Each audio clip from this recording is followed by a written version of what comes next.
খুবই কম তেল মশলায় আমার এই সাধারণ রান্নাটা যে এত অসাধারণ খেতে লাগবে সত্যি ভাবতে পারিনি। তো আজকে কি রান্না করছি দেখো। আমি এখানে নিয়ে নিয়েছি ট্যাংরা মাছ, তবে মাছগুলো কিন্তু একটু ছোট সাইজের। তো এখানে আমি ট্যাংরা মাছের মধ্যে নুন আর হলুদ মাখিয়ে নিলাম, আর এদিকে গ্যাসটা জ্বালিয়ে নিলাম। এরপর তাতে ফ্রাইং প্যান চাপিয়ে দিয়ে দিলাম তেল। তেলটা বেশ গরম হয়ে গেছে। এরপর আমি এর মধ্যে একে একে মাছগুলোকে ছেড়ে দিচ্ছি।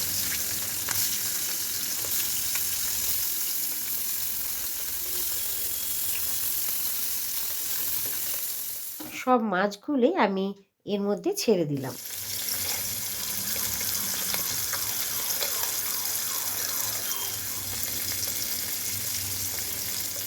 ওইদিকে মাছগুলো ভাজা হোক, আর আমি এইখানে চলো একটা মশলা তৈরি করে নিই। এখানে আমি একটা বাটির মধ্যে দিয়ে দিলাম ধনে গুঁড়ো, জিরে গুঁড়ো, হলুদ গুঁড়ো আর লঙ্কার গুঁড়ো। দিয়ে এর মধ্যে আমি দিয়ে দিলাম সামান্য একটুখানি জল। দেওয়ার পরে এটাকে আমি চামচে করে মিশিয়ে নিলাম।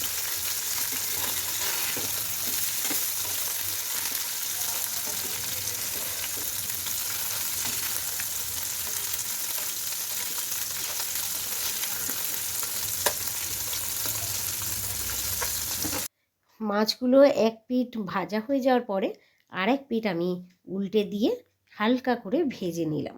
দেখো আমার মাছগুলো কিন্তু ভাজা হয়ে গেল। এরপর ওই তেলের মধ্যেই আমি দিয়ে দিলাম কালো জিরে ফোড়ন আর কাঁচা লঙ্কা ফোড়ন, দিয়ে একটুখানি আমি ভেজে নিলাম। এরপর ওই যে মশলাটা আমি বানিয়েছিলাম সেই মশলাটা আমি এর মধ্যে দিয়ে দিলাম। আর অবশ্যই কিন্তু আঁচটা কম রাখবে, নয়তো স্বাদ কিন্তু একেবারে চলে যাবে। বেশি আছে রান্না আমি কখনোই করি না, সেই জন্য আমি রান্না করার সময় প্রত্যেককে এটাই বলি। তো তার মধ্যে আমি দিয়ে দিলাম টমেটো আর দিয়ে দিলাম স্বাদ মতো নুন। এরপর এটাকে একটু ভাজা ভাজা করে নেব। ও হ্যাঁ, বলতে তো ভুলেই গেছি, স্বাদটা ব্যালেন্স করার জন্য আমি কিন্তু এর মধ্যে সামান্য একটুখানি চিনিও দিয়ে দিয়েছিলাম। এরপর এর মধ্যে দিয়ে দিলাম একটু গরম জল। তো ঝোলটা একটু ফুটে ওঠার পরে মাছগুলোকে আমি এর মধ্যে ছেড়ে দিলাম। এরপর এইভাবে একটুখানি ফুটিয়ে নেব, ওই ধরো না 2 মিনিটের মতো।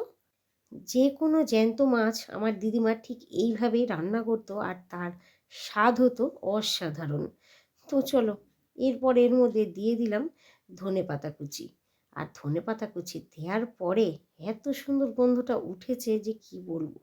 গরম গরম ভাতের সাথে যদি হয় ট্যাংরা মাছের এরকম একটা রেসিপি, তাহলে দুপুরের খাবারটা কিন্তু একদম জমে যাবে। কি বলো? তো চলো, মাছটা তো আমার হয়ে গেছে, আমি ততক্ষণ এটাকে সার্ভ করে দিই। আর তোমাদের যদি আমার এই রেসিপি ভালো লেগে থাকে অবশ্যই লাইক, শেয়ার, কমেন্ট করতে কিন্তু ভুলো না। আর হ্যাঁ, পেজটাকে কিন্তু অবশ্যই ফলো করে নিও। তো আজকের মতো টাটা।